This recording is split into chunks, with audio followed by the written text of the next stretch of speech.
नमस्कार आप सभी को। मैं पीयूष पांडे आप सभी का आज के होने वाले संवाद जिसका शीर्षक है प्राचीन भारतीय ज्ञान परंपरा एक सत्य अन्वेषण में स्वागत करता हूं। यह संवाद आर्यवर्त संस्था द्वारा आयोजित किया जा रहा है जिसका मुख्य उद्देश्य है प्राचीन आर्यवर्त के हिंदी बहुल क्षेत्र के इतिहास को प्रस्तुत करना, जिससे हिंदी भाषी गौरवशाली भावनाओं से ओतप्रोत हो और अपने पेट परिवार से ऊपर उठकर सनातन संस्कृति के आधार पर भव्य समाज की रचना में योगदान दे। क्योंकि बिना अपने स्वर्णिम इतिहास को जाने सुप्त चेतना की जागृति नहीं हो सकती। हिंदी भाषी अपने सच्चे इतिहास से अवगत हो सके, हिंदुओं का सर्वविधि उत्कर्ष हो, उनका अस्तित्व आदर्श सुरक्षित हो, यही हमारा मूल उद्देश्य है। आज हमारे साथ डॉक्टर सर्वेश सिंह जी। वे इलाहाबाद विश्वविद्यालय प्रयागराज के प्राचीन इतिहास संस्कृति एवं पुरातत्व विभाग में सहायक प्रोफेसर के रूप में कार्यरत हैं। डॉक्टर सिंह जी ने प्राचीन इतिहास और संस्कृति के क्षेत्र में अपनी गहन विद्वत्ता और शोध के माध्यम से महत्वपूर्ण योगदान दिए हैं। इस महत्वपूर्ण अवसर पर हम उनके विचारों और अनुभवों से लाभान्वित होंगे। नमस्कार सर्वेश जी, अब आप हमें प्राचीन भारतीय ज्ञान परंपरा के बारे में बताइए। अब आप आगे बढ़िए। भारत की जो चेतना है, उसके प्रारंभ में जब हमें यह एहसास हुआ कि हमें अपने जीवन की सुरक्षा करनी है, शिक्षा में सुरक्षा करना भी सिखाती है कि हम कैसे समाज में स्वयं को स्थापित कर पाएँगे, कैसे नकारात्मक तत्वों को स्वयं से सुरक्षित रखें और सृजनात्मक लोगों के साथ रहें। इसीलिए गोस्वामी जी ने जब नवधा भक्ति की बात की है, तो प्रथम भगत संतन कर संगा की बात की है। A man is known by the company he keep. Shakespeare लिखता है, एक मनुष्य अपनी संगत के द्वारा जाना जाता है। तो जब उसे अब बोध हुआ मनुष्य को कि हम अपने जीवन की सुरक्षा करेंगे, कंदराओं की तरफ चला गया। प्राचीन भारत के ऐसे बहुत सारे परिप्रेक्ष्य हैं, चाहे वह आग का प्रयोग करना, आग पर नियंत्रण स्थापित कर लेना हो, चाहे वह पहिए का आविष्कार करना हो, या मनुष्य की नवाचार बुद्धि को प्रदर्शित कर रहे हैं, उसकी वैज्ञानिकता को, उसके प्रयासों को। या मेधा है, या प्रज्ञा है, या ज्ञान है, या शिक्षा ही है जिसने मनुष्य को यह ताकत दी कि वह स्वयं से पूछ सके कि वह क्या कर सकता है, वह क्या करने के योग्य है, उसे क्या करना चाहिए। यह हमें शिक्षा ही सिखलाती है। ऐसे में हम जब देखते हैं, तो प्राचीन भारत के अनौपचारिक शिक्षा के बहुत परिप्रेक्ष्य प्राप्त होते हैं। जब हम टूल्स टेक्नोलॉजी का इतिहास पढ़ते हैं प्राचीन भारत में, तो हम देखते हैं कि पूरा पाषाण काल, मध्य पाषाण काल, नवपाषाण काल के अलग-अलग कालखंडों में जो मनुष्य शिकार के लिए औजार प्रयोग करता था, उन औजारों के निर्माण में, उनमें प्रयुक्त धातुओं में, उनकी तकनीकों में अंतर दिखाई देता है। उसने लुढ़कते हुए पत्थर को देखकर यह सीखा कि हम पहिए का आविष्कार करके इसे यातायात के साधन के रूप में प्रयोग कर सकते हैं। जब आग इस प्रकृति में आई, तो वह विध्वंस के वाहक के रूप में थी। उस पर नियंत्रण स्थापित किया और आग को अपनी यात्रा में, अपनी सभ्यता के विकास की यात्रा में सहधर्मी बना लिया। जब हम समाज का विकास कर रहे थे, तो हमारे मन में सामूहिकता का भाव था, हमारे मन में सहअस्तित्व का मूल्य था, जब हम समाज को एक दूसरे से जोड़ने का प्रयास कर रहे थे। ऐसे ही बहुत सारे संदर्भ हैं मित्रों, जो शिक्षा के औपचारिक स्वरूप में आने के पूर्व इनफॉर्मल एजुकेशन सेंटर के रूप में, अनौपचारिक शिक्षा के केंद्र के रूप में हमारे इतिहास, हमारी विरासत और हमारी संस्कृति की साधर्मी रही। अब हम आते हैं कि प्राचीन भारत की जो औपचारिक शिक्षा प्रणाली है, उसका परिप्रेक्ष्य क्या है, उसका संदर्भ क्या है। बहुत विविध संदर्भ है, बड़े बहुआयामी संदर्भ हैं। इतने कम समय में तो उनकी चर्चा नहीं हो सकती है। संकेत मिल सकता है, संकेत दिया जा सकता है कि इन बिंदुओं को स्पर्श करें तो हम प्राचीन भारत की ज्ञान परंपरा से, उसके सत्य के स्वरूप के से अवगत हो सकते हैं, उसका अन्वेषण कर सकते हैं। उस क्रम में सबसे पहले बात आती है वेदों की। वेदों के चारों प्रकारों के बारे में आप अवगत हैं। ऋग्वेद, यजुर्वेद, सामवेद, अथर्ववेद। वेदों को सामान्य रूप से धर्म का ग्रंथ माना गया, लेकिन वास्तविकता इसके विपरीत है मित्रों। जब हम वेदों के अध्ययन के लिए जाएंगे, उन पर विमर्श करेंगे, उनको समझेंगे, तो यह धर्म से ज्यादा ज्ञान के स्रोत हैं। उनमें प्रज्ञा की बात की गई है, उनमें विचार की बात की गई है, उनमें क्या करणीय है, क्या अकरणीय है, इसकी बात की गई है।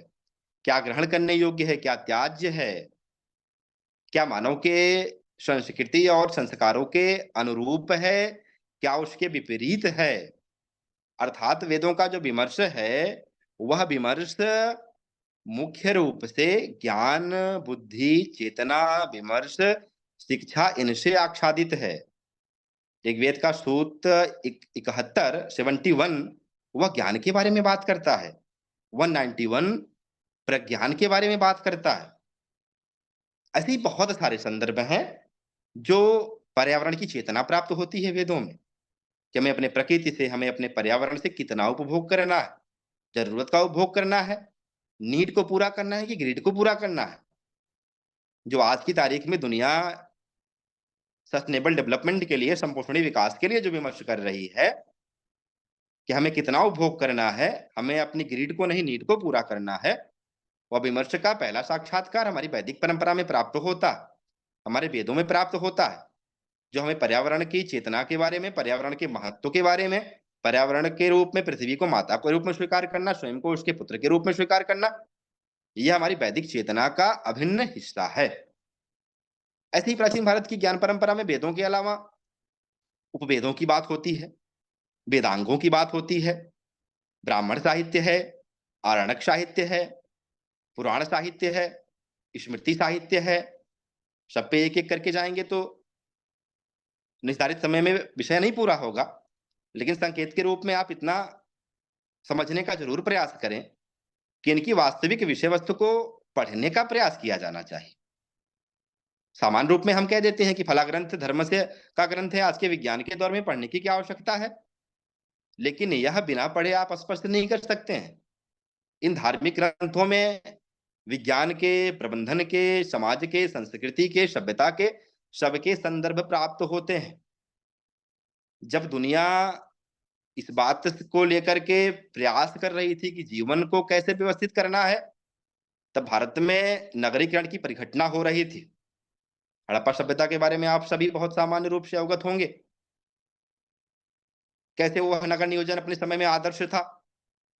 आज की तारीख में आपको जो इतिहास प्राचीन विषय के बहुत सामान्य सूचना नहीं है, उनको ताज्जुब होगा कि आज की तारीख में महानगर पालिका का जो कॉन्सेप्ट है, जो म्युनिसिपैलिटी काम करती है, ऐसे बहुत सारे कामों की प्रेरणा हमें सिंधु घाटी सभ्यता के स्थल से, उनके पुरावशेषों से, उस सभ्यता से प्राप्त होता। सड़कें एक दूसरे को समकोण पर काटा करती थी। आज की तारीख में जो सड़क परिवहन राजमार्ग मंत्रालय है, वह लगातार सड़कों को सीधा करने का प्रयास करता है, ताकि सड़क दुर्घटनाओं को बचाया जा सके। सड़कों की तरफ दरवाजे नहीं खुलते थे। ऐसे बहुत संदर्भ हैं मित्रों, चाहे वह स्नानागार की बात हो, चाहे वह अन्नागार की बात हो।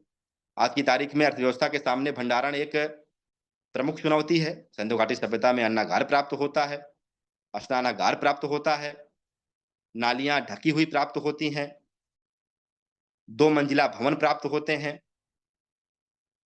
नगरों की रक्षा के लिए रक्षा प्राचीरों का निर्माण किया गया था। ऐसे बहुत संदर्भ हैं। यही नहीं, वहाँ के समाज में, वहाँ की अर्थव्यवस्था में, वहाँ के धर्म में बहुत सारे संदर्भ प्राप्त होते हैं। पृथ्वी को, आदिशक्ति को, मातृशक्ति की स्थापना की जब बात होती है, तो सिंधु घाटी सभ्यता दुनिया के प्रारंभिक मातृसत्तात्मक समाजों में से था, जहाँ हजारों की संख्या में मिट्टी की बनी हुई मृण मूर्तियां प्राप्त होती। हम कहते हैं ना कि सामान्य रूप से जो भारतीय इतिहास के बारे में बहुत अवगत नहीं है, वो एक आरोप लगाते हैं कि भारत के एक लंबे कालखंड में महिलाओं के साथ अत्याचार हुआ, उनको अधिकार नहीं दिया गया। कितना हास्यास्पद, यह बात कितनी हास्यास्पद है, और तर्क के आलोक में नहीं, कसौटी पे नहीं बैठती है कि हमारी सभ्यता का पहला समाज ही मातृसत्तात्मक था। मातृदेवी की उपासना करते थे, हम वृक्षों की पूजा करते हैं। आप जरा भारत के ज्ञान परंपरा की संदर्भ को देखने का प्रयास करें। दुनिया में बहुत सारे हिस्सों में भारत के ऊपर आरोप लगा, अंग्रेजों ने आरोप लगाया कि यह धार्मिक लोगों का देश था, यहाँ धर्म है, आडंबर है, यहाँ पाखंड है, यहाँ कोई गवर्नेंस नहीं था। उन्हें इस बात का प्रतिवाद करने की आवश्यकता है कि ऐसा नहीं था। भारत की दृष्टि दूसरी थी। भारत का दृष्टिकोण वह नहीं था जो दृष्टिकोण यूरोप और दुनिया के अन्य देशों का था।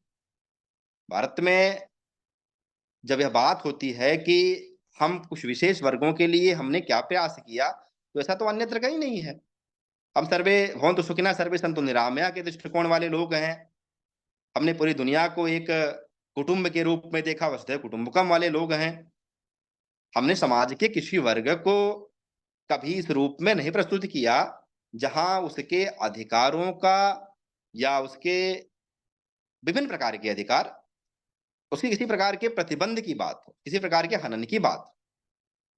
मित्रों, महानुभावों, समय और समाज के आलोक में प्रत्येक चीज़ों का मूल्यांकन करना चाहिए। आज का दौर है संविधान का, कानून का, स्वतंत्रता का, समानता का, न्याय का, बंधुत्व का। जिस दौर में हम प्राचीन भारत को देखते हैं, वह दौर इन मूल्यों का नहीं था। वह राजतंत्र का दौर था, सामंतवाद का दौर था। वहाँ तलवार के बल पर सत्ता का निर्धारण होता था। पूरी दुनिया का इतिहास इस बात का साक्षी है। इस दौर में भी हमने युद्ध की परंपरा के समक्ष बुद्ध की परंपरा को प्रस्तुत किया। हम हमेशा शांति और सौहार्द को लेकर के आगे बढ़े। आज चाहे यूक्रेन का विषय हो, बांग्लादेश की अस्थिरता का विषय हो, अभी श्रीलंका की अस्थिरता का विषय हो, अफगानिस्तान का प्रकरण हो, मैं क्यों कुछ समकालीन संदर्भों की चर्चा कर रहा हूँ? क्योंकि जब इतिहास की बात आती है तो सामान्य तौर पर लोग यही कह देते हैं कि हजारों साल पहले हुई घटनाओं का क्या संदर्भ है, क्या मतलब है पढ़ने का? मतलब है, इस रूप में है कि जब उसको हम पढ़ेंगे, उसको हम जानेंगे, तो हमें समस्याओं के संभावित समाधान मिलेंगे। हमें उनके हल के बारे में भी देखने को प्राप्त होगा। जब हिंदुस्तान पे प्राचीन भारत में आक्रमण हो रहे थे, तो हम शांति, सौहार्द, सहायसित्व का इससे सुंदर उदाहरण क्या होगा कि आज की तारीख में हिंदुस्तान की आबादी में से कोई यही न कह सकता कि कौन विदेशी है, कौन स्वदेशी है, कौन किस धर्म का मानने वाला है, कौन किस परंपरा का मानने वाला है। विदेशों से आए हुए बहुत सारे आक्रमणकारी हिंद, यमन, शक, पहलव, कुषाण सल्तनत के समय में तुर्क, मुगल, इवन अंग्रेज तक, इनके बहुत सारे ऐसे लोग भारत में रह गए और भारत के हो गए। ये भारत की संस्कृति की ग्रहणशीलता, भारत की संस्कृति की समन्वयवादिता, भारत की ज्ञान परंपरा की विराटता थी, जहाँ हम दुनिया में किसी को भी इसलिए नहीं अस्वीकार कर सकते थे, क्योंकि हमें मानव की चेतना, क्योंकि हमें प्रकृति की चेतना, क्योंकि हमें ईश्वर की चेतना, उसके क्रियाकलापों पर हमें पूरा भरोसा है, पूरा विश्वास था। मित्रों, जब यह बात होती है कि भारत प्रारोप लगता है कि भारत की ज्ञान परंपरा धर्म से आच्छादित है। भारत की ज्ञान परंपरा में सिर्फ आख्यान है, उपाख्यान है, कहानियाँ हैं। ये भी बात बड़ी अचरज वाली लगती है। भारत का दृष्टिकोण वो नहीं था जो यूरोप का दृष्टिकोण था कि इतिहास को, ज्ञान परंपरा को तथ्यों के आधार पे क्रमवार प्रस्तुत कर दिया जाए। कल्हड़ अपनी राज तरंगिणी में लिखते हैं, श्लाघ्या श्रेयो गुणवान राग द्वेष बहिष्कृता। वह गुणवान है जो राग द्वेष से बहिष्कृत होकर के अपने समय समाज के बारे में लिखता। हमारा दृष्टिकोण यह था।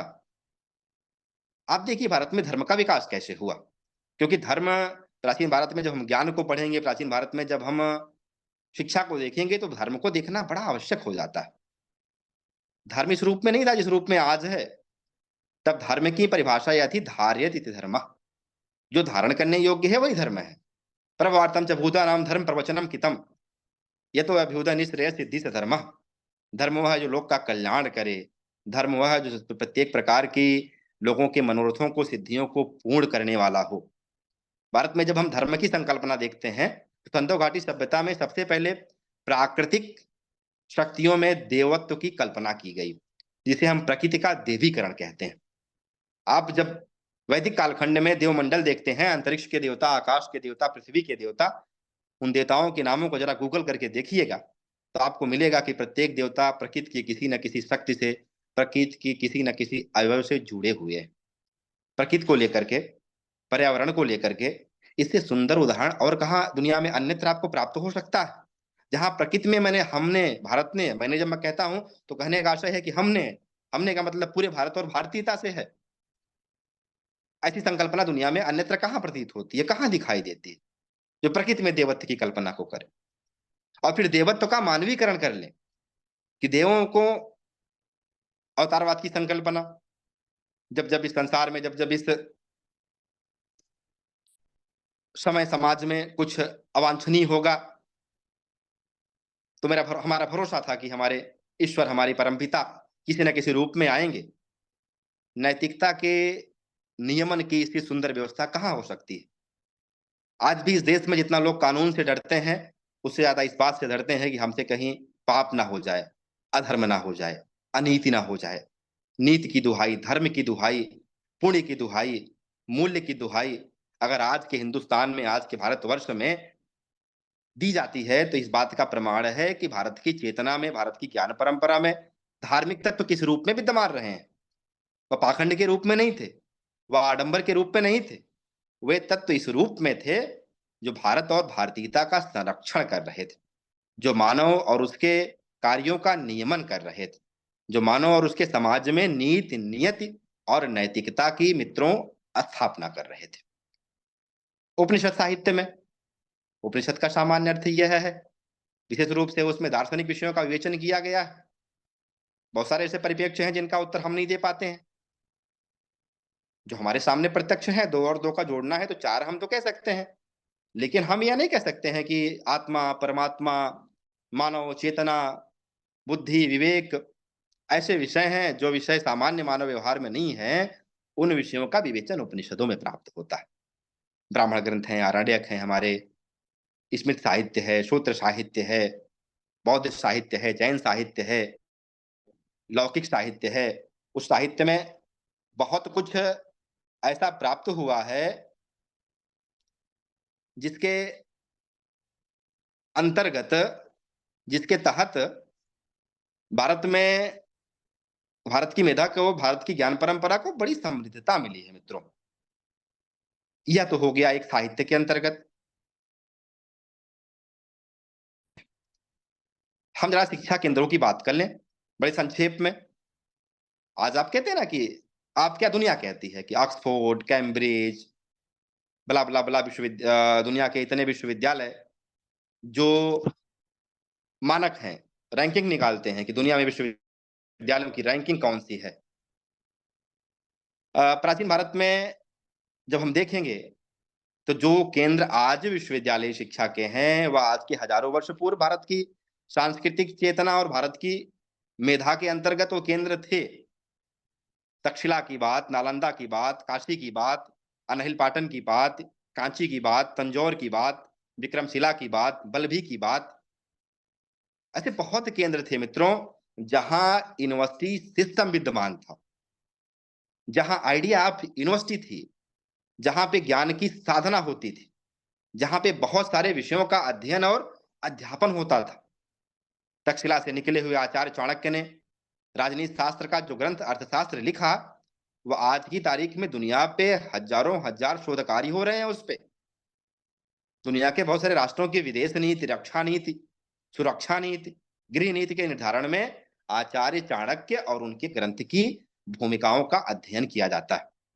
तक्षशिला से निकला हुआ बादशाह, निकला हुआ सम्राट, शब्द कहेंगे, क्षमा चाहता हूं बादशाह शब्द के लिए, सम्राट की अवधारणा थी उस समय, बादशाह सल्तनत और मुगल के दौर का शब्द है। निकला हुआ सम्राट चंद्रगुप्त मौर्य पूरे भारत को राजनीतिक एकता के सूत्र में बांधता है, भारत में एकत्व तो स्थापित करता है। उस रूप में हम देखें तो ऐसे ही बहुत अन्य विश्वविद्यालयों का भी परिप्रेक्ष्य है। नालंदा अपने समय में उसकी ख्याति इतनी थी कि नालंदा में किसी विद्यार्थी का प्रवेश हो जाए अपने आप में सम्मान का विषय होता था। काशी पे, अनहिल पाटन में, तंजौर में, विक्रमशिला में बहुत सारे विषयों की शिक्षा दी जाती थी। वेदों की शिक्षा, वेदांत की शिक्षा, उपनिषद की शिक्षा, बहुत सारे लौकिक विषय थे। भारत में 14 प्रकार की, 18 प्रकार की, 32 प्रकार की विद्याओं का उस समय संदर्भ था। जो स्किल से जुड़ी हुई विद्याएं थी, स्वर्णकार हैं, चर्मकार हैं, लोहार हैं, नापित है, ऐसे 18 प्रकार के शिल्पी थे। आज की तारीख में जिन्हें आप आईआईटी की शिक्षा कहते हैं, जिन्हें आप तकनीकी की शिक्षा कहते हैं, कौशल की शिक्षा कहते हैं, भारत सरकार या दुनिया की सरकारें कौशल विकास का प्रयास कर रही हैं, वह सब प्राचीन भारत में प्राप्त होता है। कौशल का जितना परिप्रेक्ष्य था उस परिप्रेक्ष्य में प्राप्त होता है। आज की तारीख में बहुत उसके परिप्रेक्ष्य बढ़ गए हैं, तो कौशल के बहुत प्रकार हैं। उस समय और समाज में जितना परिप्रेक्ष्य था, उस परिप्रेक्ष्य में हमें यह बात दिखाई देती है। उस समय भारतीय विश्वविद्यालयों की आभा का मंडल इतना विस्तार लिया हुआ था मित्रों, कि बहुत सारे देशों के विद्यार्थी भारत में अध्ययन करने आया करते थे। विश्वविद्यालयों की प्रवेश परीक्षा के बारे में आप पढ़िए, उनके शिक्षण के बारे में पढ़िए, वहाँ की पुस्तकालयों के बारे में पढ़िए, बड़ी सुखद अनुभूतियाँ मिलेंगी आप। जो प्राचीन भारत की ज्ञान परंपरा, प्राचीन भारत की समृद्ध, वैभवशाली ज्ञान परंपरा का प्रदर्शन करती हैं। नालंदा के बारे में यह साक्ष्य है कि जब विद्यार्थी विश्वविद्यालय में प्रवेश किया जाता था, तो द्वारपाल कुछ सवाल पूछा करते थे और बहुत सारी संख्या में विद्यार्थी द्वारपालों के सवालों का जवाब नहीं दे पाते थे और वह वापस आ जाया करते थे। पुस्तकालयों की बात आवासीय आज की तारीख में सरकार प्रयास कर रही है कि हम आवासीय विद्यालय बनाएँ। अब बना भी रही है सरकार पहले से भी, लेकिन 100% आवासीय विद्यालय की बात हो रही है कि विश्वविद्यालयों में सारे विद्यार्थियों को छात्रावास दिए जाएँगे। नालंदा 100% आवासीय विश्वविद्यालय था। वहाँ के आचार्यों की, वहाँ के विद्यार्थियों की, वहाँ के अध्यापन विषय की, वहाँ के शिक्षण विधियों की बड़ी रोचकता प्राप्त होती है मित्रों। जब प्राचीन भारतीय ज्ञान परंपरा की हम बात करते हैं, तो प्राचीन भारतीय शिक्षण की परंपराओं पर भी बात करनी चाहिए। शास्त्रार्थ की परंपरा, श्रवण की परंपरा, चिंतन की परंपरा बहुत बाद में भारत में शास्त्रार्थ की परंपरा प्राचीन काल से थी। बहुत असंख्य उदाहरण हैं इस बात के। याज्ञवल्क्य गार्गी का संवाद हो, ऐसे अन्यत्र बहुत संवाद हैं, नचिकेता का संवाद हो, ऐसे बहुत संवाद हैं जिन संवादों में ज्ञान की साधना होती थी। मेनांडर का संवाद हो, विदेशियों तक ने भारतीय मनीषियों से संवाद किया। ये सारे संवाद, ये सारे शास्त्रार्थ, ये सारी परंपरा, यह भारत की ज्ञान परंपरा को एक प्रकार से वैविध्य प्रदान करती थी। कुछ एक ऐसे संदर्भों की संक्षेप में चर्चा कर लें, जिनमें सामान्य रूप से हम सब अवगत हैं। प्राचीन भारत में योगियों में आयुर्वेद। वैश्विक आपदा कोविड के समय जब दुनिया की चिकित्सा प्रणाली पद्धति स्वयं को अक्षम पा रही थी, उस दौर में आयुर्वेद के, उस दौर में योग के महत्व को लेकर के कितनी चर्चा हुई, कितनी इसकी प्रासंगिकता पर बात हुई, कितनी यहाँ से निर्मित दवाओं ने, कितने यहाँ से निर्मित उत्पादों ने जीवन रक्षा का काम किया। चिकित्सा की एक सुनियोजित परंपरा जिसमें आचार्य जीवक, आचार्य सुश्रुत, ऐसी एक समृद्ध परंपरा रही है, जिस परंपरा के अंतर्गत हमें यह सब प्राप्त होता है। शल्य चिकित्सा की बात हो या अन्य चिकित्सा की पद्धतियों की बात हो, आयुर्वेद और योग का मुख्य उद्देश्य यह था कि मनुष्य के शरीर, उसकी आत्मा, उसके विचार के मध्य संतुलन स्थापित किया जाए। जहाँ अलग-अलग विकारों के लिए अलग-अलग प्रकार के चिकित्सा प्रणालियाँ प्राप्त होती हैं। जहाँ एक राजा दूसरे राजा के चिकित्सा के लिए अपने राज्य वैद्य को भेजने की बात होती है। जहाँ चिकित्सा की अपनी नैतिकता थी। आज की तारीख में चिकित्सा जगत की नैतिकता बड़ी सवालों के घेरे में है। बहुत सारे लोगों को इस बात की शिकायत रहती है कि चिकित्सा जगत में नैतिकता का होना ज़रूरी है, मानवीयता का होना ज़रूरी है। यद्यपि बहुत सारे ऐसे चिकित्सक हैं जो इन मूल्यों का अनुपालन करते हैं, लेकिन ऐसी भी संख्या है जिनके लिए ये मूल्य महत्वहीन है। मुख्य निष्कर्ष क्या है? मुख्य निष्कर्ष यह है कि चिकित्सा में उपकार का भाव, परोपकार का भाव, नैतिकता का भाव, नीति का भाव, धर्म का भाव बड़े केंद्र में था। मानवता का भाव अगर केंद्र में ना होता, तो रामायण का संदर्भ याद करिए। जब भगवान लक्ष्मण मूर्छित थे और भगवान श्री राम पूरा संजीवनी का परिप्रेक्ष्य, कैसे राजवैद्य लंका से लाए जाते हैं और एक बड़ा विमर्श होता है। राजवैद्य कहते हैं कि राजधर्म और वैद्य धर्म के मध्य द्वंद्व हो गया। वैद्य धर्म को वरीयता देते हुए उपचार करते हैं। ऐसी मित्रों बहुत संदर्भ हैं। भारत का जो संदर्भ है, भारत की ज्ञान परंपरा का संदर्भ है, मुख्यतः वह मूल्यों का संदर्भ है। मुख्यतः वह संदर्भ मानवता का संदर्भ है। मुख्यतः वह संदर्भ नैतिकता का संदर्भ है। दुनिया में और जो ज्ञान परंपरा है, उस ज्ञान परंपरा में वैज्ञानिक प्रगति होगी, प्रबंधन होगा, लेकिन उन ज्ञान परंपरा में मूल्य आपको नहीं दिखाई देंगे। यहाँ परंपरा भी थी, तकनीकी भी था, विज्ञान भी था, प्रबंधन भी था, उनके साथ-साथ मूल्य भी थे। गणित की परंपरा को जरा आप देखें, कितनी समृद्ध परंपरा है। भास्कराचार्य, आर्यभट्ट, बाराहमिहिर, ब्रह्मगुप्त, दुनिया को अगर हमने 0 नहीं दिया होता तो दुनिया 9 से आगे नहीं बढ़ पाती। जो अणुओं की, परमाणुओं की संकल्पना, हम अनगिनत संख्याओं तक, इनफाइनाइट तक की संकल्पना तक पहुँच गए, उस संकल्पना के पीछे भारत के योगदान का विस्मरण दुनिया नहीं कर सकती है। माने ना माने अलग संदर्भ है, आप विस्मृत नहीं कर सकते हैं। आज की तारीख में हम जब यह तमाम वैज्ञानिक अनुसंधानों के दौरान यह देखते हैं कि मंगलयान का प्रक्षेपण हो, चंद्रयान का प्रक्षेपण हो, ज्योतिष के नियमों की गणना को भी आधार बनाया जाता है। जहां ज्योतिष, नक्षत्र विद्या, राशि विद्या, ऐसी बहुत विद्याएं हैं मित्रों, उनकी चर्चा इतने कम समय में संभव नहीं है। मैं प्रारंभ से ये बात कह रहा हूं, जहां इस तरफ संकेत प्राप्त होता है। जब हम तकनीकी की बात करते हैं तो उस आधार पर भी बड़ी समृद्ध विरासत प्राप्त होती है। दिल्ली में आप जाएं और मेहरौली के चंद्र अभिलेख को देखिए। गुप्तों के समय का अभिलेख है, महाराजा चंद्र का अभिलेख, जिसकी ऐतिहासिक व्याख्या यह कहती है कि गुप्तकालीन नरेश चंद्रगुप्त विक्रमादित्य का वह अभिलेख है। लोहे का बना हुआ वह अभिलेख, लौह स्तंभ, और वर्तमान तक वह कैसे अक्षुण्ण बना हुआ है, उसकी गुणवत्ता को जरा आप देखिए तो आपको ताजुब होगा कि इस प्रकार की तकनीकी जो धातु निर्माण की प्रौद्योगिकी में भी चल रही।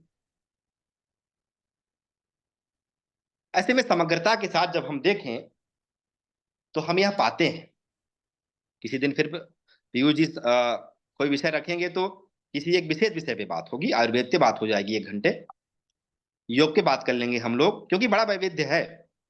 आज पहला संबोधन था, पहली चर्चा थी, तो हम यह निश्चित करके आए थे कि हमें सिर्फ कुछ संकेत करने हैं, क्योंकि आज जितने लोग यहाँ जुड़े हुए हैं वो लोग आगे चल करके अपने समय में, अपने समाज में, अपने आसपास में इन चर्चाओं को देखें, पढ़ें कि भारत की मौलिक चेतना क्या है, उस मौलिक चेतना के प्रतिमान क्या है, उसके मूल्य क्या हैं, उसकी प्रतिबद्धताएं क्या थीं, उसके उद्देश्य क्या थे, हम क्यों दुनिया से इतर थे, क्यों जगत गुरु थे, क्यों सर्वश्रेष्ठ थे।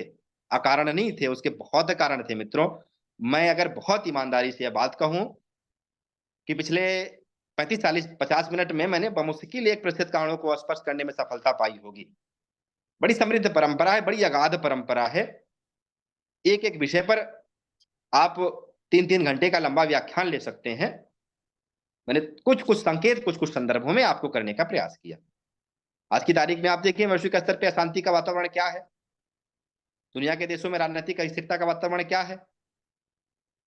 भारत ने युद्ध लड़ा, लेकिन भारत में युद्ध कभी प्राथमिक नहीं था, अंतिम विकल्प था। आप रामायण महाभारत के संदर्भ को देखें तो अंतिम समय तक पांडवों और भगवान श्री राम के द्वारा दूत भेजा गया। हनुमान जी गए, अंगद जी गए, ये बताने के लिए कि हमें युद्ध की आवश्यकता नहीं है। हम तो शांति वाले लोग हैं, सौहार्द के लोग हैं, समन्वय के लोग हैं। हमारी मेधा, हमारी परंपरा, हमारी प्रज्ञा हमें संघर्ष के लिए नहीं कहती है। हम तो दुनिया को एक भाव में लेकर चलने वाले लोग हैं। यही कारण है मित्रों कि दुनिया में जब कभी संकट आता है, दुनिया जब कभी आपस, तो दुनिया में भारत और भारत की उपादेयता बहुत प्रासंगिक हो जाती। तो इस रूप में बहुत सारे कुछ संदर्भों को मैंने स्पर्श करने का प्रयास किया। जी आप लोगों का बहुत आभार, बहुत धन्यवाद। यदि इस फोरम पर उपस्थित किसी सज्जन का, किसी महानुभाव का कोई जी सवाल या कोई सुझाव हो तो दोनों सादर आमंत्रित। क्योंकि मेरी अपनी ऐसी मान्यता है कि वादे वादे जायते तत्वबोधः, कि भारत की जो परंपरा का या ज्ञान परंपरा का यह भी आधार है, जहाँ प्रत्येक दृष्टिकोण का, जहाँ प्रत्येक मतांतर का हम सम्मान करते हैं, उसका स्वागत करते हैं। अपने ज्ञान को हम श्रेष्ठ कर नहीं मानते, हम चिंतन की बात करते हैं। हमसे आप विमर्श करिए, हमसे आप बात करिए। अगर आपकी बात तर्कपूर्ण होगी तो हम बिल्कुल मान लेंगे। विवेकानंद की परंपरा वाले लोग हैं जो कहते हैं कि दुनिया से हमें सीखना चाहिए और दुनिया को हमसे भी सीखना चाहिए। और हमसे कब सीखेंगे? जब हमारा जो मूल है, हमारा जो मौलिक है, हमारी जो प्राप्ति है, हमारी जो विरासत है इतिहास की, इंडिजिनियस नॉलेज सिस्टम की, स्वदेशी ज्ञान परंपरा की, उस विरासत के बारे में हम पढ़ेंगे, विमर्श करेंगे, चर्चा करेंगे और औपनिवेशिक ब्रिटिश के द्वारा बनाई गई मान्यताओं पर आघात करेंगे। उनका तर्कसम्मत प्रतिवाद करेंगे, उनको साक्ष्य देंगे, उनको विवरण देंगे, उनको तर्क देंगे और उनको यह बताएँगे कि भारत और भारतीयता के वास्तविक संदर्भों का अन्वेषण करना है, सत्यान्वेषण करना है। एक निगाह से, एक चश्मे से भारत के इतिहास को देखा गया। जी, एक जी। लंबे समय तक, जो दुर्भाग्यपूर्ण था। हम सभी को मिलकर इस दिशा में प्रयास करने की आवश्यकता है। बहुत-बहुत जी, धन्यवाद, बहुत जी। आभार। यदि कोई सवाल या सुझाव हो तो स्वागत है। जी, धन्यवाद सर्वेश जी, आपने बहुत ही अच्छा विषय जो है बहुत अच्छे तरीके से रखा। हमारे पास कुछ प्रश्न आए हैं। अजय तेलांग जी पूछ रहे हैं कि ज्ञान की भारतीय व्याख्या क्या है? ठीक बात है। और कोई है कि इसी को हम शुरू करें? जी, इसी को आप शुरू कीजिए, ज्ञान की भारतीय व्याख्या क्या है? इसके बाद है डॉक्टर रचना लोदया जी ने पूछा है।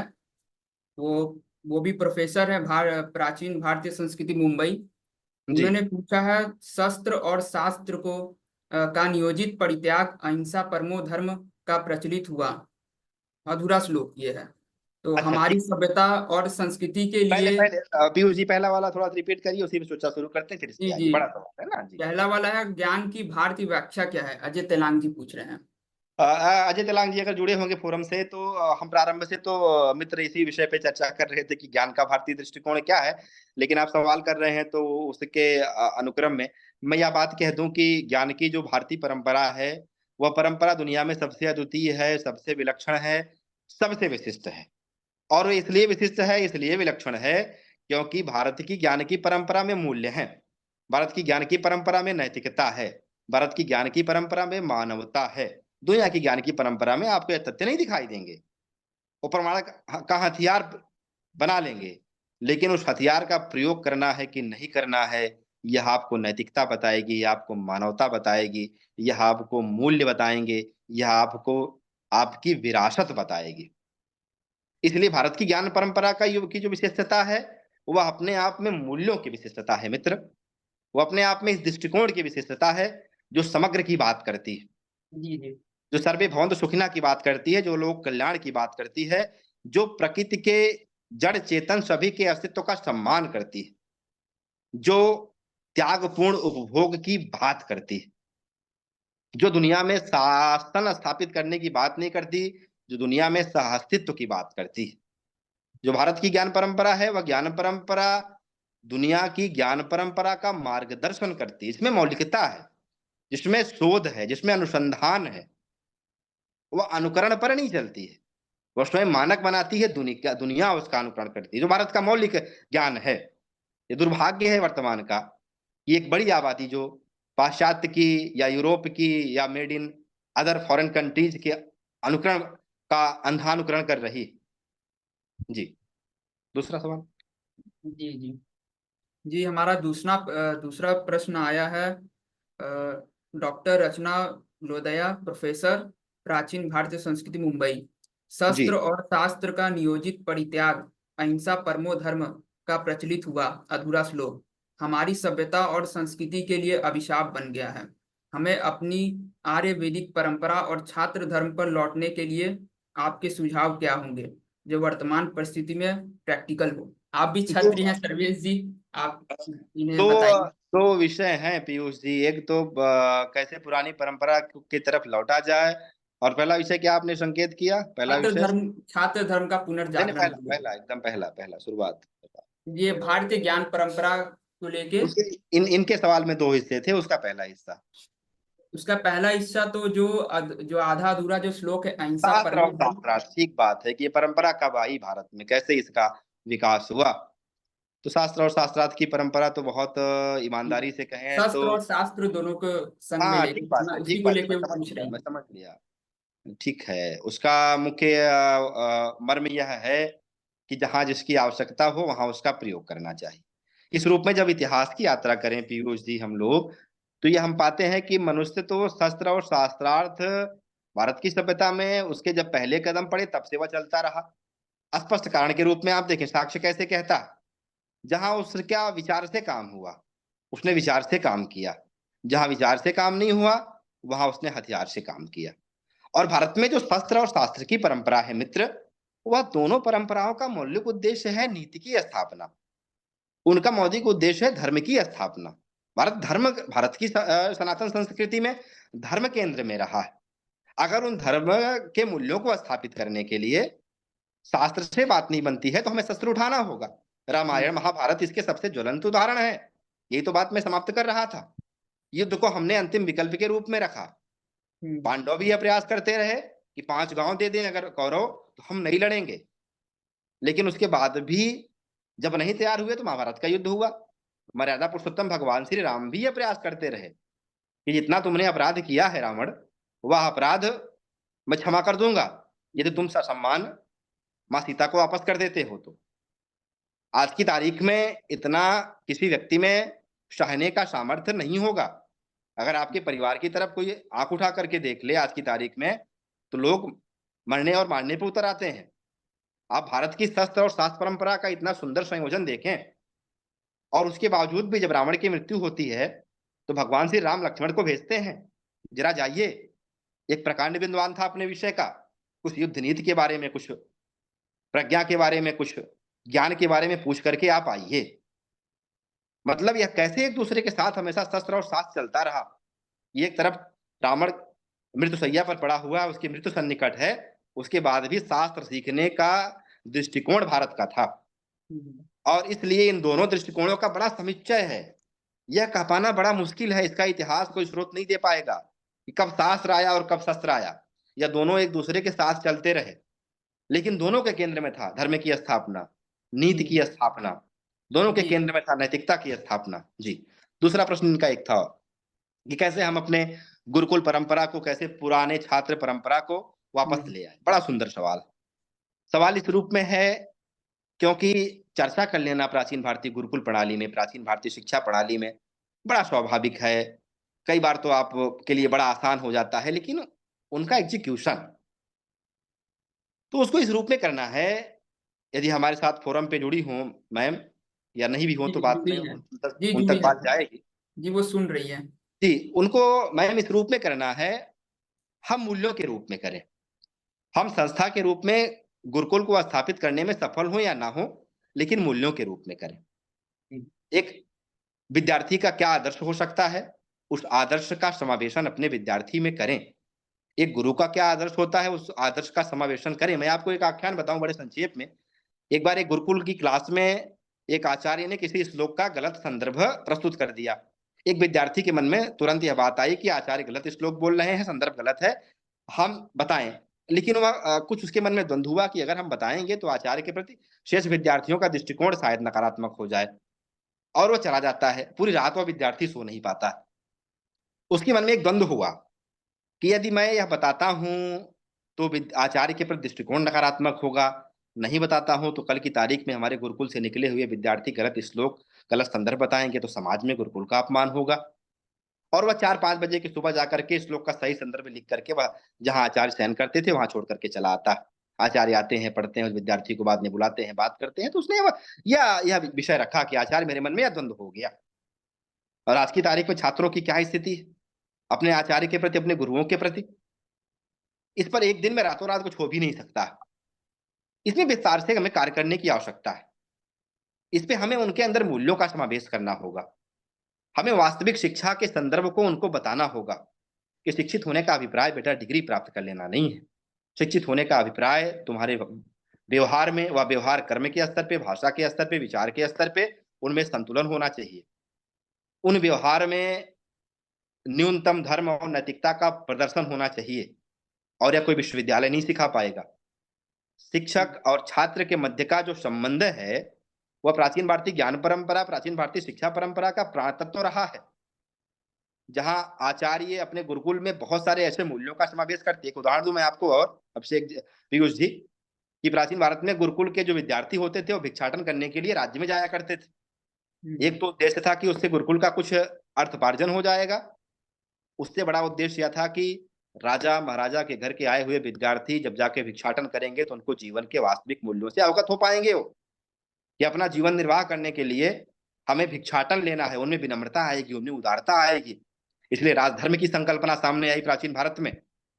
आशय यह है, और प्राचीन की जो व्यवस्था है मित्र, महानुभाव, वह वर्तमान की राष्ट्रीय शिक्षा नीति में आपको दिखाई देगी।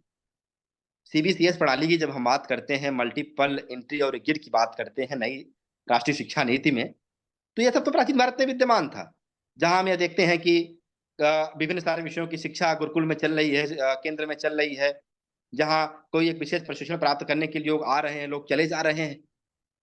लेकिन ये बड़ा चुनौतीपूर्ण संदर्भ है। मैम, यदि आप हमें सुन पा रही हैं, हमको आपको इसकी शुरुआत करनी होगी और आप कर चुकी होंगी, ऐसा मुझे भरोसा। क्योंकि जिसके मन में यह सवाल आता है, वह ज़रूर इस पूरी प्रक्रिया से प्रभावित हो रहा है, वह ज़रूर इस पूरी प्रक्रिया से, उसके महत्व से अवगत है। और यह आप जान लें, आप चाहे जितने विश्वविद्यालय खोल लें, आप चाहे जितने आईआईटीज़, आईआईएम अपने देश में खोल लें, लेकिन यदि आपके विद्यार्थियों में मूल्यों का, नैतिकता का, उनके मन में इनका समाहार नहीं होगा, उनके मस्तिष्क में, उनकी चेतना में, तो यह बहुत सृजनात्मक परिणाम नहीं लाएगा। मित्रों, आप देखें आज की तारीख में बहुत सारे पढ़े-लिखे आईआईटी और जैसे प्रतिष्ठित या अन्य विश्वविद्यालयों के संस्थानों के लोग आपराधिक गतिविधियों में संलिप्त हैं। उनके कार्य, उनके कृत्य वह अपराध के दायरे में आ रहे हैं। क्या शिक्षा हमें यही सिखलाती है? शिक्षा हमें नहीं सिखलाती है। लेकिन यदि हम विदेशी मॉडल को अपनाएँगे, हम यूरोप के मॉडल का अंधा अनुकरण करेंगे, तो यही कमोबेश परिणाम आएँगे। जो मैम जिस तरफ हम लोगों का ध्यान आकृष्ट कर रही हैं हम सभी का, बड़ा महत्वपूर्ण संदर्भ है कि हमें विद्यार्थी की निर्मित करनी होगी। उसका निर्माण करना होगा, उसकी सर्जना करनी होगी, उसकी रचना करनी होगी, इस रूप में कि वह समझ सके कि मानव होने का अर्थ क्या है? भारतीय होने का अर्थ क्या है? भारत की मौलिक परंपरा क्या है? उस परंपरा से जुड़े, जी जहाँ जी उसको मालूम चलेगा कि हम क्या बोलें, क्या ना बोलें, क्या करें, क्या ना करें, क्या करणीय है, क्या अकरणीय है, क्या नैतिक है, क्या अनैतिक है। वह इस द्वंद को जब तक नहीं समझ पाएगा, तब तक वह निर्णय करने में जी जी सफल नहीं होगा। जी। जी जी। अगला प्रश्न अमित राज धवन जी पूछ रहे हैं। जी आप कहिए, जी आप पूछिए। नमस्कार सभी को। धन्यवाद इतने अच्छे वक्तव्य के लिए। और कुछ मैं बातें रखना चाहूँगा। जैसे आपने मैं इतिहास का छात्र नहीं, पर काफ़ी समय से मैं कुछ कुछ पढ़ता रहता हूँ और कुछ लिखता भी रहता हूँ। तो इसमें क्या है कि जैसे वैसे मैं भौतिकी में अनुसंधान करता हूँ ऑक्सफोर्ड विश्वविद्यालय में, जिसकी आपने बातें की, इतनी कई सालों से यहाँ पर हूँ। तो जिस जैसे आपने बात की कि भाई अंग्रेजी दृष्टिकोण, जब हमारा इतिहास बाहर से लिखा गया है, इसमें कोई दो राय नहीं है। और पर वो जब समय था ना वो लिखने का, तो वो एक दृष्टिकोण से लिखा गया, वो मानक बन गया, और उसके अनुसार जितने अभी रोमिला थापर हैं, ये सब हैं, उन्होंने उसको अपनाया और उसी को लिखा, और वो आज के मानक हैं। भारतीय इतिहासकारों से मेरा जो मुझे जो जो प्रश्न है ये, कि वो खुद क्यों नहीं लिखते कुछ ऐसा, मतलब मूल्यांकन क्यों नहीं करते। अब जैसे कि पेपर हैं, जब ज्यादा शोध छपेगा प्रमाणिक, आप जैसे कहते हैं, उन पे मैं आता हूँ 2 मिनट में। जब ज्यादा शोध छपता है प्रमाणिक, पीयर रिव्यूड जिसे कहते हैं, अच्छे जर्नल्स में, उससे एक मानसिकता तय हो जाती है, तो लोग आपको पढ़ के फिर लिखेंगे और इतिहास इस तरह से बनेगा। हमारे विषय में क्या है, या तो इतिहास पहले लिखा है कि भाई जो यहाँ के ऑक्सफोर्ड के, खासकर वो मैक्स म्यूलर के बाद यहाँ पर सबसे बड़ा वो चला था, वो म्यूलर भी यहीं पर ही आ गया था। तो ये रही बात। एक तो चीज, अब उसके बाद जो उनके अनुयायी हैं वो भी उसी तरह से लिखते हैं। ये बात अलग है कि जैसे आरसी मजूमदार और ये सब लोग, कई कई हैं, बहुत सारे ऐसे, एक दो नहीं, बहुत सारे हैं। पर बात यही कि वो इतने बड़े पहाड़ को हिलाने के लिए हमारे पास 10 ट्रकों का जोर है, जो कि मुश्किल है। और इसीलिए विकिपीडिया पे भी अगर आप पढ़ेंगे, तो जैसे वो विवरण देते हैं रेफरेंस का, अगर अधिकांश रेफरेंस ही ऐसे करेंगे तो हम कैसे कर सकते हैं। तो जो जैसे इलाहाबाद यूनिवर्सिटी है, मैं पूछना चाहूँ कितने शोध पत्र निकलते हैं एक साल में औसतन, जो कटाक्ष कर रहे हैं पहले की धाराओं पे और प्रमाण के साथ। ये तो पहला प्रश्न रहा, इस पे आप बताइएगा मुझे, क्योंकि इससे मैं समझता हूँ कुछ हो सकता है। दूसरा क्या है कि जब अंग्रेजों ने इतिहास लिखा, उस समय जो चलन था ना दुनिया का, कम से कम यूरोप का, वो ये कह के निकल सकते थे कि भाई हम लोग महान हैं, हम नंबर 1 है, और ये सब वो सब। आज के परिप्रेक्ष्य में आप ये बात नहीं कर सकते। जैसे आप कहते हैं ना कि अगर दुनिया को भारत ने जीरो ना दिया होता तो जीरो नहीं आता। ये देखिए बात जो आपकी है ना, इससे तो कोई दो राय नहीं है। हमें गौरवान्वित होना चाहिए कि भारत में जीरो की खोज हुई, शून्य की। पर अगर भारत नहीं देता ना तो कोई और दे देता, ये भी एक सत्य है। जैसे भौतिकी में आइंस्टाइन का नाम बहुत है, पर आइंस्टाइन का नाम इसलिए बहुत है क्योंकि देखो उन्होंने काम तो अच्छा किया, पर असल में जो क्षेत्र है ये सबके योगदान से बनता है। जो जो जो जो फील्ड दिखती है 5 साल बाद वो बदली दिखती है, वो एक आध आदमी की उसने दिखती, तो भारत ना देता कोई और देता। अब इसमें क्या समस्या है इस बात से? अगर आप ये कहेंगे कि यूरोपीय मॉडल का, जैसे आपने उदाहरण दिया, यूरोप के मॉडल में कोई बुराई नहीं है। मैं सही बताऊं अगर आपको, ये हमारा दुर्भाग्य है कि हम अपनी बात नहीं रख सके, वो अलग चीज है। पर अगर आप इस तरह से बात करेंगे यूरोपीय मॉडल, उसका कटाक्ष करेंगे, तो लोग आपकी बात को सुनेंगे भी नहीं आज के दौर में। ये बात 200 साल पहले जब यूरोप के लोग ये कहते थे कि भारत के लोग ठीक नहीं है, हम ही सर्वश्रेष्ठ हैं, तब तो वो बात सुनी जा सकती थी। पर आज के दौर में अगर अंतरराष्ट्रीय मंच पे अगर आप बोलेंगे ना इस तरह की भाषा में, जबकि विनम्रता बहुत है, पर ये क्योंकि भारतीय भाषा है ना, ये कोई आपकी बात नहीं सुनेगा। क्योंकि उसमें क्या कि किस प्रमाण से कह रहे हैं, ये क्या घमंड है। अब ऑक्सफोर्ड में है, यहाँ तो कोई इस तरह से नहीं करेगा। पर ये बात आपकी बिल्कुल सही है, जो इतिहास भी है, मेरे पास किताबें पढ़ी हुई हैं, जैसे भारतीयों के पहले फोटो और आज के दौर में भी बीबीसी जैसे है, वो लगातार भारत को नीचे ही दिखाती है अपनी न्यूज में। इस पे मैं एक अलग शोध करूंगा एआई की मदद से, कि उसका सर्वेक्षण किया जाए। पर कहने का अर्थ ये कि जो भारत के इतिहासकार, जो यहाँ की विश्वविद्यालय, वो अपनी बात रखने में सक्षम नहीं रहे, पहली बात। और इस पे मैं आपकी राय लेना चाहूंगा कि आप क्या कहना चाहेंगे, कैसे शोध पत्र निकलते हैं यहाँ पर, और अंतरराष्ट्रीय मंच पे आप लोग कैसे अपनी बात रखते हैं? बहुत आभार आपका। आपने दो तीन संदर्भों को बड़े मौलिक तरीके से स्पर्श किया। पहले तो कुछ आपके की टिप्पणियां थी, उन टिप्पणियों के लिए मैं धन्यवाद दे दूं। उसके बाद जो आपका एक मूल विषय था कि वह विषय वास्तविक रूप में भी बड़ा जेन्युइन है। वो इस रूप में है कि जब हम किसी की आलोचना करते हैं, किसी का प्रतिवाद करते हैं, तो एक बार के लिए तो हम उसका खंडन करने के लिए तर्कों के सहारे भी उसका खंडन कर सकते हैं।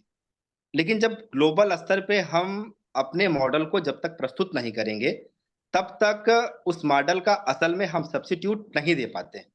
और आज की नहीं, हर हर दौर की दुनिया इस बात को लेकर के बड़ी स्पष्ट रहती है कि जो उसके पास सबसे बेहतर मॉडल होगा, उस मॉडल के पीछे दुनिया भागेगी और दुनिया का कोई देश उसको रोक नहीं सकता। और आज की तारीख में बाजारवाद के दौर में तो यह बात बहुत, वैश्वीकरण के युग में यह बात बहुत स्पष्ट हो गई है। तो ये बहुत वास्तविक सवाल है सर आपका। और संदर्भ में मैं 2-3 बातें जो कहना चाहता हूँ। एक तो यह कि भारतीय इतिहास लेखन की जब पूरी यात्रा को आप देखें तो साम्राज्यवादी के बाद राष्ट्रवादी, फिर मार्क्सवादी, सब फिर सबाल्टर्न स्कूल ऑफ हिस्ट्री और आज हाल-फिलहाल कुछ संशोधनवादियों का इतिहास लेखन चल रहा है। ये जो चूक हुई सर, यह असल में चूक राष्ट्रवादी इतिहास लेखन की जब हम आलोचनाएँ देखते हैं, उसी पीरियड में, तो उस पीरियड की बहुत बड़ी चूक हो गई थी, जब हम अपनी थ्योरी जनरेट करने के बजाय, अपनी संकल्पना मॉडल देने की बजाय, हम जो साम्राज्यवादी इतिहास लेखन का, उसी का खंडन या प्रतिवाद करते चले गए।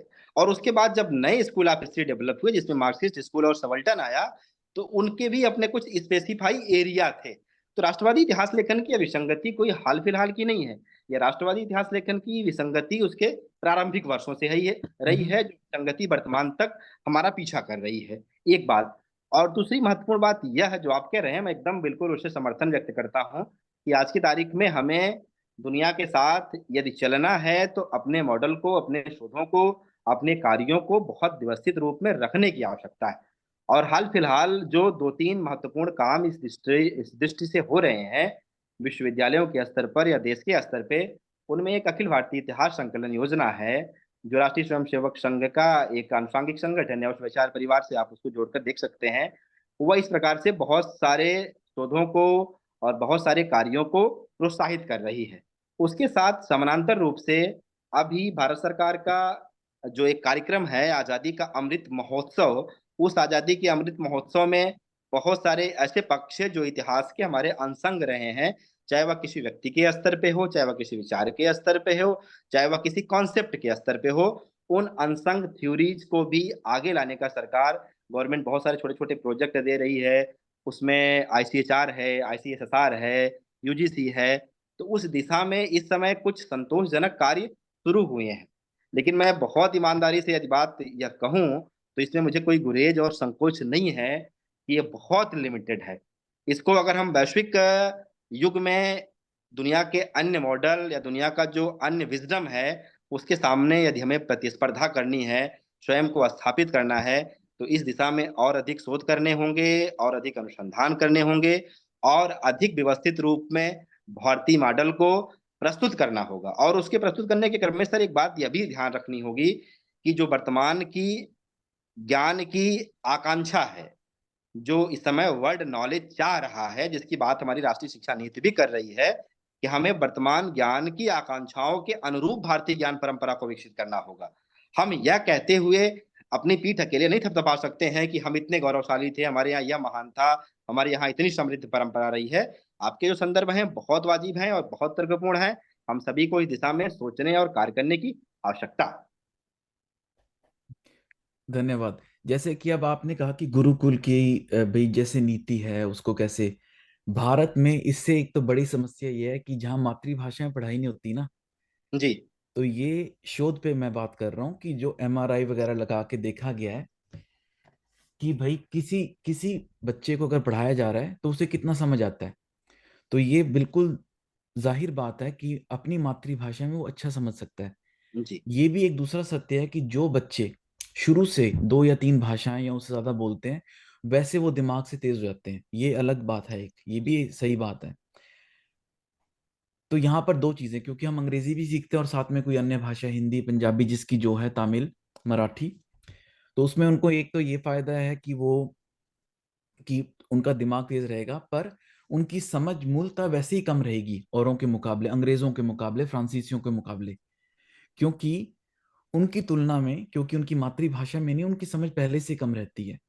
और इसका एक बड़ा प्रभाव ये भी पड़ता है क्योंकि भारत की अब भी जो अंग्रेजी है, वो भी उस तरह से अंग्रेजी नहीं, जो भारत के बच्चे अंग्रेजी पढ़ते हैं, उसको जो दृष्टिकोण है उनका उसके प्रति, वो ऐसे है जैसे पता नहीं बहुत सम्माननीय चीज है, कि जैसे हमारे समय में था, अब भी वही है। उसका फर्क क्या पड़ता है कि जो वो ज्ञान की भाषा होने से ज्यादा वो दिखावे की भाषा बन गई। ठीक सही है। बात। और भाषा का और समझ का बड़ा गहरा नाता है। तो आपके गुरुकुल की बात है, पहले तो भाषा तो सही हो जाए जिससे ग्रहण करेंगे शिक्षा को। और उससे भी बड़ी चीज होती है, जैसे आपने कहा, संस्कारों की। क्योंकि आदमी कुछ सोचता है, उसकी सोच भाषा का रूप कब लेती है, उससे पहले पता नहीं क्या क्या हो जाता है। और भारत ही, मेरे ख्याल से, मेरे तो जानने में कोई ऐसे दूसरा शोध नहीं है कहीं दुनिया में हुआ मनोविज्ञान पे, जितना योग शास्त्र और इन सब चीजों में भारत में हुआ है पहले, और अब से नहीं, बहुत पहले। ये तो हमारा दुर्भाग्य रहा कि शोध करता नहीं रहे हाल के सालों में। अब ठीक है, अलग बात है कि आ रहा है, पर यही बात है कि अब दुनिया को ये समझाना पड़ता है कि भाई ये योग है ना, ये एक्सरसाइज का नाम नहीं है कि व्यायाम कर लिया। ये दर्शन है भारत का बहुत बड़ा, जिससे प्रेरित होके बौद्ध धर्म वगैरह निकले हैं। ये अलग बात है, क्योंकि हमने जैसे बात रखी, पूरी बात नहीं रख पाए हम। अब वही है, एक बार जब बात बहुत बन जाती है ना, जैसे अंग्रेजी में वो है टर्म, बर्डन ऑफ प्रूफ, वो फिर आप पे आ जाता है। कोई पहले सिद्ध हो जाए ना बात, तो उसको वापस लेके आना पड़ता है। तो भाषा भी एक वैसी चीज है। और गुरुकुल, जैसे कि आपने बिल्कुल बात अच्छी कही कि हम मूल्य खत्म हो रहे हैं। अब देखिए, ऑक्सफोर्ड में मैं आपको बताता हूँ क्या मजेदार जी चीज है, धवन जी, भारत में शायद कहीं। ये क्योंकि समय बहुत अधिक हो गया हाँ, है, बस समय आखिरी कर रहे हैं, 11 कोई नहीं। बस बंद होने वाली। जी जी हम्म। जी। हमें ट्रेनिंग मिलती है संवाद की हर साल, कि भाई किस तरह से संवाद होना चाहिए। अब आप अजीब लगेगा कि भाई मान लो काले भी हैं, गोरे भी हैं, तो ऐसी सी चीजें बताते हैं कि गलती से भी किसी के खिलाफ या किसी के विरुद्ध कोई बात निकल ना जाए। और सच में कहूंगा, ऐसी चीजें सीखने को मिलती हैं जो हमें पता भी नहीं होती, क्योंकि हम जिस परिवेश से निकल रहे हैं, और हम ही नहीं, जो आसपास भी हैं, पर भारत में ये चीजें नहीं हो रही हैं। तो एक जगह से नहीं, बहुत सारी उससे है। और सबसे बड़ा तो ये है कि बात तब होगी ना जब इलाहाबाद यूनिवर्सिटी से, जो 1850 के बाद की है लगभग, तब की है, 59, 1887। 87, तो जी। वहां से भी उतने शोध पत्र निकले जितने कि यहाँ के बड़े विश्वविद्यालयों से निकल रहे हैं। तभी तो निश्चित। दुनिया की जो ज्ञान कोश हैं, वो आपको लेकर ही कहेंगे ना। अगर हम अपनी बात नहीं रखेंगे तो जाहिर सी बात है, हमारा इतिहास वैसे ही अंग्रेज लिखेंगे। बस, धन्यवाद, यही बात कहनी नहीं थी। नहीं, बहुत बहुत वाजिब बात कही आपने मित्र। बहुत ऐसे संदर्भों की तरफ देखिए, मैं तो प्रारंभ से यह बात स्पष्ट कर रहा कि ऐसे फोरम पे ऐसे विमर्शों की प्राप्ति भी यही होती है, जब हम एक साथ अन्य दृष्टियों से भी अवगत हो पाते हैं और उनके बारे में हमें कुछ सुनने समझने का अवसर प्राप्त होता है। अब अंग्रेजी को लेकर जो आपने संकेत किया वो बहुत वाजिब है कि बेसिकली हम सैद्धांतिक रूप से देखें तो भाषा विचार का माध्यम है, लेकिन आज की तारीख में अंग्रेजी ज्ञान और सम्मान का माध्यम हो गई है, उसकी सूचक हो गई है। तो इस पूरे विमर्श को हमें एक लिंग्विस्टिक अप्रोच से चीज़ों को बड़े लार्जर स्केल पे देखने की ज़रूरत है। कि हम अंग्रेजी से भी पीछा नहीं छुड़ा सकते हैं। हमें अपने स्थानीय भाषा, मातृभाषा और समानांतर रूप से जो ग्लोबल लैंग्वेज के रूप में अंग्रेजी स्थापित हुई है, इन तीनों भाषाओं में और एक बहुत महत्वपूर्ण बात आपने कही मित्र कि भाषा एक तरीके का कौशल है, एक तरीके की दक्षता है। बहुत सारे उदाहरण हैं, जब लोगों ने अपने जीवन में पहले की तारीख में आप देखेंगे, जो आज के 25-30 साल पहले आप देखें, तो जो एकेडमिया में काम करने वाले लोग थे, वो समानांतर रूप से 6-7 भाषाओं में बड़े सहज होते थे। हिंदी, अंग्रेजी, उर्दू, स्पेनिश, संस्कृत, पाली, प्राकृत उनको 6-7 भाषाओं और 4-5 लिपियों में कोई बहुत असहजता नहीं होती थी और ये बड़ा मूल था। भारत का जो वास्तविक चिंतन था, उसके केंद्र में था। हमें भी जो आप बात कह रहे हैं, बहुत महत्वपूर्ण बात है। आज हम सबको इन बैरियर्स को तोड़ना होगा। हमें संस्कृत भी सीखनी होगी, आवश्यकता अनुसार हिंदी हमारी मातृभाषा है, अंग्रेजी पढ़नी होगी क्योंकि बिना अंग्रेजी पढ़े आप तो ये पूरा का पूरा जो दुनिया का नॉलेज डेवलप हो रहा है, आप तो उससे अनजान रहे हैं, आप अपनी बातें करते रह जाएँगे, दुनिया में क्या चल रहा, आप उससे एकदम एक किनारे पे चलते रहेंगे। तो इतने महत्वपूर्ण सुझावों के लिए और समानांतर रूप से कुछ नवीन विमर्शों को स्पर्श करने के लिए आभार आपका। धन्यवाद। जी धन्यवाद सर्वेश जी। और किसी को कुछ प्रश्न पूछना हो, क्योंकि हमारे पास समय नहीं है अब। जी शायद अब हो गया, अब किसी को प्रश्न नहीं पूछना है। जी सर्वेश जी, आपने आज बहुत ही अच्छा समझाया कि भारतीय जो संस्कृति मूल धारणा जो है, नीति अनीति, धर्म अधर्म, पाप पुण्य और वासुदेव सर्वम विष्णुमयम जगत की सबको लेके चलना, और जो चेतना जो सब में व्याप्त जो है वो, जैसे वासुदेव सर्वम विष्णुमयम जगत, ऐसे ही आप समझा रहे थे जी। कि हमारे इतिहास में या संस्कृति में किसी के संग भी कोई भेदभाव या कुछ ऐसा नहीं है, और सब पाप करने से भी डरते थे कि जो है पाप करना गलत होगा। तो पहले जो नीति अनीति की जो शिक्षा थी, वो अभी फिलहाल समाज में जो है नहीं चल रही है। स्कूल में, कॉलेज में, कहीं भी नीति शिक्षा, अध्यात्म की शिक्षा, धर्म की शिक्षा, मूल्य, ये सब की शिक्षा अभी नहीं चल रही है। तो आप यही समझा रहे थे, जहाँ तक कि मुझे ऐसा लगा। बहुत ही अच्छा आपने बताया। और ये बहुत इससे आभार पीयूष जी, आपने मुझे अवसर दिया संवाद के लिए। और यहाँ पे जो लोग जुड़े हुए हैं, सबसे समेकित रूप में यही कहना चाहता हूँ अंत में पीयूष जी कि देखिए ये जो दायित्व है इस पूरे विमर्श को करने का, इसको देखने का, धवन जी ने कुछ महत्वपूर्ण संदर्भों को रेखांकित किया मित्र। यह सामूहिक दायित्व है। हम लोग जहाँ जिस स्तर पे हैं, आप अध्ययन नहीं कर सकते हैं तो जो अध्ययन है उसको लेकर जागरूकता फैलाएं, क्योंकि हम सभी का केंद्र में हम सभी का जो मुख्य लक्ष्य है मित्र, वह राष्ट्र है, वह देश है, वह भारतीयता है, वह भारत का समाज है। तो जो बन सके, संक्षेप में यही कि जब पुल का निर्माण हो रहा था, तो गिलहरी जितना प्रयास कर रही थी, अगर एक भारत का नागरिक उतना भी प्रयास करे, तो हम सभी के लिए बहुत अभिनंदनीय होगा और बहुत स्वागत ही होगी। मित्र बहुत आभार, बहुत जी जी धन्यवाद आपका। जी धन्यवाद, सभी को धन्यवाद जी।